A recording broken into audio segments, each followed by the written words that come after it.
Picture this. Back in our day, presidents kept family out of the fight. Reagan, Bush, even Clinton drew lines. But now, Obama takes a cheap shot at Trump's young son Barron on live TV, questioning if he's even real. 30 seconds later, Trump blows his top like you've never seen. As someone who's watched politics for decades, you won't believe how this family feud boils over. Stick around, it hits close to home. The room felt routine at first. Bright lights filled the White House briefing room. Rows of reporters sat shoulder to shoulder, notebooks open, cameras locked in position. The quiet hum of equipment blended with low whispers as everyone waited for the briefing to begin. It was just another day. At least that's what it seemed. Then the doors opened. President Donald Trump stepped in with his usual confident stride. He adjusted his stance behind the podium, glanced across the room, and gave a slight nod. Everything about him signaled control, authority, familiarity. "Let's begin," he said firmly. The questions started rolling in. Economy, policies, global matters. Trump responded with his typical style, direct, assertive, and unshaken. The room settled into rhythm. Pens moved. Cameras rolled. Nothing unusual. But then, a faint flicker. At first it was barely noticeable. A screen mounted along the side of the room lit up. A few reporters glanced over, confused. This wasn't part of the schedule. The flicker turned into a live feed. And suddenly, the room shifted. On the screen appeared Barack Obama, live broadcasting from Chicago. He stood at a podium of his own, but his demeanor was different. Calm, yes, but serious, focused. The kind of expression that makes people stop and pay attention without saying a word. Whispers spread across the room. "Is this live? What's going on?" Trump paused mid-sentence. His eyes moved toward the screen. For a brief moment, everything slowed. Obama looked straight into the camera. Then he spoke. "Barron Trump," he began, his voice steady, controlled. "President, Trump's youngest son." A few reporters leaned forward instantly. Others raised their phones, already recording. "Tall kid," Obama continued, almost casually. A couple of nervous chuckles echoed in the room, but they didn't last long. Because then the tone changed. "But questions swirl," Obama said, his eyes narrowing slightly. "Is he really his boy? Or something fake?" Silence. Complete silence. It hit the room like a shockwave. No one moved. No one spoke. The kind of silence where you can actually feel people processing what they just heard. Trump's expression changed instantly. His jaw tightened. His posture stiffened. The calm, controlled presence from moments ago was gone. "What?" he muttered under his breath. Reporters froze, caught between disbelief and urgency. Some stared at the screen. Others stared at Trump. No one knew which. Reaction mattered more. The question hung in the air. Heavy, uncomfortable, unavoidable. "What does he mean?" Someone whispered from the back. Cameras zoomed in tighter. Microphones lifted slightly, as if anticipating something big, something unpredictable. Trump didn't speak. Not yet. His eyes remained locked on the screen. On Obama. On those words. Across the country, the clip was already spreading. Phones buzzed. Notifications lit up. Within seconds, millions were watching. The exact same moment unfold. Back in the briefing room, the tension was unbearable. Seconds. That's all it took. Seconds for everything to change, from routine to explosive. Reporters began shifting in their seats, ready to jump in. Hands slowly started to rise. Questions formed before anyone even dared to ask them, but all eyes were still on one person. Trump, waiting, watching, holding something back. For now, because everyone in that room could feel it, whatever was about to happen next was going to be big. The room hadn't recovered, not even close. What had started as a routine briefing was now something else entirely, tense, unpredictable, and dangerously personal. Every eye in the White House press room was locked onto the screen on it. Barack Obama didn't move. He stood steady at the podium in Chicago, his expression calm. But his words? They carried weight. He continued. Barron's story, he said slowly, choosing each word with precision, has raised questions in certain circles. A murmur rippled through the crowd. Not loud, but enough to show that the line had already been crossed. People notice things, Obama added, his tone still measured. Timelines, details, moments that don't always add up the way they should. Reporters in the White House exchanged quick glances. Pens stopped moving, not because there was nothing to write, but because what they were hearing didn't feel like ordinary political commentary anymore. It felt different. Phones began buzzing across the room, notifications, clips, live feeds being shared in real time. Some reporters looked down at their screens, watching the same moment they were already witnessing, just seconds behind, but spreading fast. Very fast. On the podium, President Donald Trump stood frozen, not completely still, but still enough. His hands tightened slightly around the edges of the podium. His jaw set. His eyes stayed locked on the screen. Obama didn't raise his voice. He didn't need to. Americans deserve clarity, he continued. They deserve transparency, especially when it comes to those closest to power. The words echoed, not loud, but sharp and impossible to ignore. In the front row, one reporter slowly turned toward Trump as if trying to capture his reaction before it fully formed. Another leaned forward, gripping their microphone just a little tighter. This wasn't a normal exchange anymore. This was a moment, a defining one. Near the side of the room, Ivanka stepped closer. She leaned in slightly, her voice low enough that only he could hear. "Dad, breathe," she whispered. Her tone was calm, grounded, but even she could feel it, the shift, the pressure, the weight of what was unfolding in real time. Behind the scenes, aides were already moving. Quick steps, quiet voices. "It's live, sir," one of them said urgently, holding up a device. "It's everywhere now." Trump didn't respond. He didn't look away. Because on the screen, Obama was nearing the end. And in moments like this, he said, pausing briefly, questions matter. Another pause, longer this time, the kind that pulls people in, because truth matters. Back in the White House, the room had gone completely silent. No whispers, no movement, just tension. Heavy, thick tension. Trump's grip on the podium tightened even more. His shoulders squared. His expression hardened, not explosive yet, but building. Toward something big. Somewhere else in the building, the ripple had already reached further. Upstairs, concern spread quickly. Staff moved faster. Conversations turned quieter but more urgent. This wasn't just a media moment anymore. It was personal, it was public, and it was escalating. Back in the briefing room, the clock seemed louder than usual. Tick, tick, tick.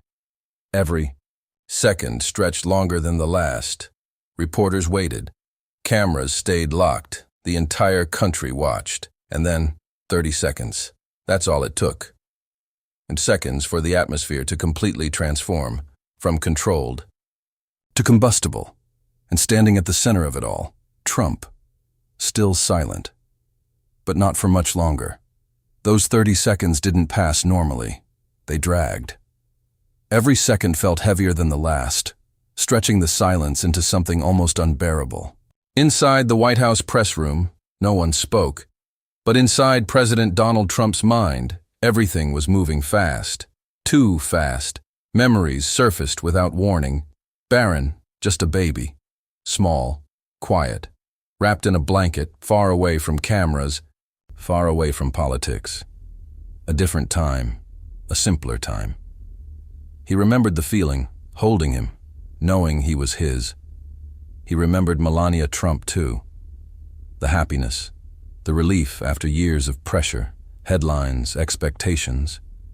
That moment had been real, untouched by the outside world. And now, that was being questioned, on live television, by an old rival. Across the country, Barack Obama had said his piece. Calm, controlled. But the impact? It cut deep. This wasn't policy. This wasn't politics. This was family. Trump's chest rose sharply. His breathing changed, slightly faster now, more controlled, but only just. The anger was building, rising like a wave that hadn't broken yet. Then, a vibration. His phone. A message. From Barron. What's happening? 4 simple words. But they hit harder than anything else. For a brief moment, Trump's expression flickered. Not anger, not yet, but something else. Something closer to concern. Ivanka stepped closer again. "He's our family," she said firmly, her voice low but steady. A reminder, a grounding point. But even with that, something lingered in the air. Doubt, not from within, but from the outside. Old whispers, old rumors, things that had never fully disappeared, now suddenly dragged back into the spotlight. And the room? It felt it. Reporters leaned in closer, sensing the shift. Microphones edged forward. Eyes stayed locked on the podium. "Waiting for the moment, Mr. President?" One voice called out. No response. Not yet. Trump slowly straightened his posture. His face had changed, the color rising, red, visible, unmistakable. The entire nation was watching now, waiting. And then, it broke.